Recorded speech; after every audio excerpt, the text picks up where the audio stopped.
You ever catch yourself staring across a room, hoping she'll glance your way, only to see her eyes land on someone else?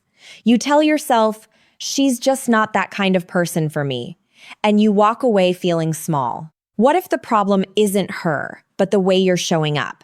Imagine swapping that feeling of invisibility for a quiet confidence that makes her notice you before you even say a word. In the next few minutes, we'll explore a sequence of small, almost invisible adjustments that can shift the whole dynamic. No cheesy pickup lines, no manipulative tricks, just genuine human behaviors that tip the scale from "I'm not sure" to "I want to know more."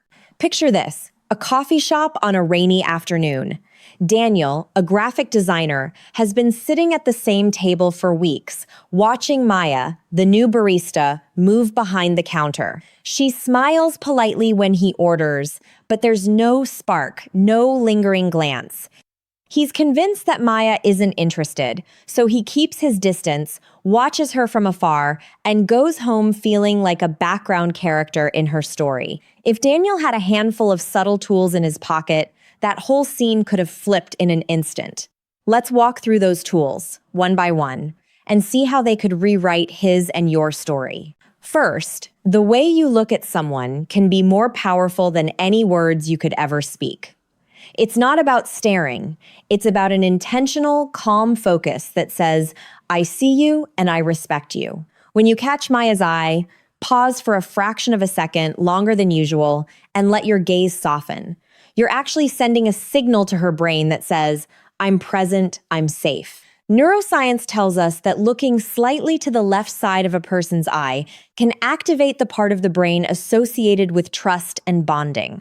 It's subtle, almost subconscious, but it makes the other person feel noticed without feeling examined. So the next time you're in a conversation, try to let your eyes linger a beat longer, especially on that left side. It's not a stare. It's a gentle invitation to connect. Scent is another invisible cue that works faster than a smile. Most of us think of perfume as a women's tool, but a light, well-chosen fragrance can become your personal signature. Think of it like a backdrop in a stage play. Every time Maya catches a whiff of that particular aroma, it will remind her of the moment she first noticed you. Choose a scent that matches the energy you want to project. A warm, woody note if you want to feel grounded, or a fresh citrus if you're aiming for a vibrant, lively vibe. The key is restraint. One spritz on your chest and a dab on your wrist. That way, the scent lingers without overwhelming the space, becoming a quiet reminder that follows you from one interaction to the next. Now, let's talk about the invisible weight many of us carry: anxiety.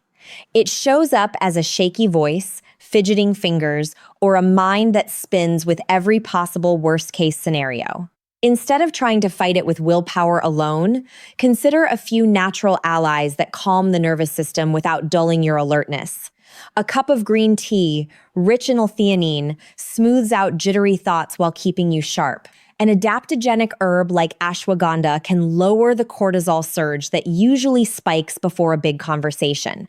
Even something as simple as a magnesium supplement can ease muscular tension and help you sleep better, so you show up rested and present. When your body feels balanced, your authentic self shines through, and authenticity is the magnet that draws genuine interest. Before any encounter, give yourself a quick emotional boost by reaching out to someone who already believes in you. It could be a sibling, a close friend, or even a mentor. A short call where you share a laugh or receive a word of encouragement does more than lift your mood. It triggers your parasympathetic nervous system, the part that tells your body, "I'm safe." That safety translates into relaxed facial muscles, steady eye contact, and a voice that doesn't wobble. When Maya sees you entering the room calm and composed, she senses that you're not chasing validation. You're already anchored in a sense of self-worth, and people are naturally drawn to that steadiness. Most first dates feel like a rehearsal of a script we all know: coffee, dinner, a walk in the park. Those settings are comfortable, but they rarely create a memorable emotional spike. The trick is to sprinkle a little novelty into the mix, a small adventure that nudges both of you out of the routine.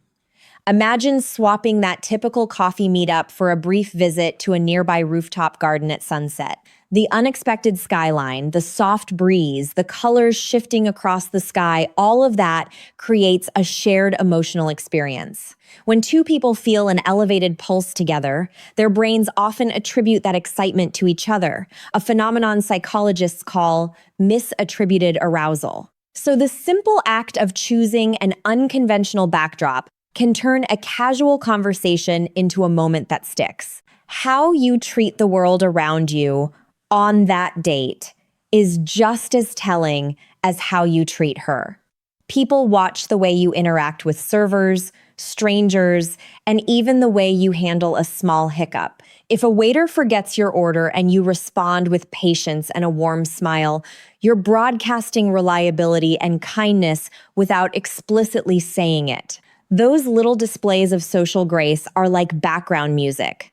They set the tone for how safe and comfortable the other person feels. When Maya observes that you're considerate of everyone, not just trying to impress her, she taps into a deeper layer of attraction, one that values character over charisma.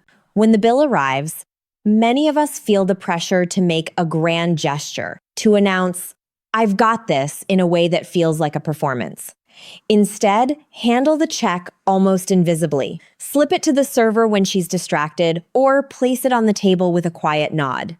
The act is still generous, but it doesn't demand applause. It tells her that you're comfortable with giving without needing a spotlight, a silent confidence that many find compelling.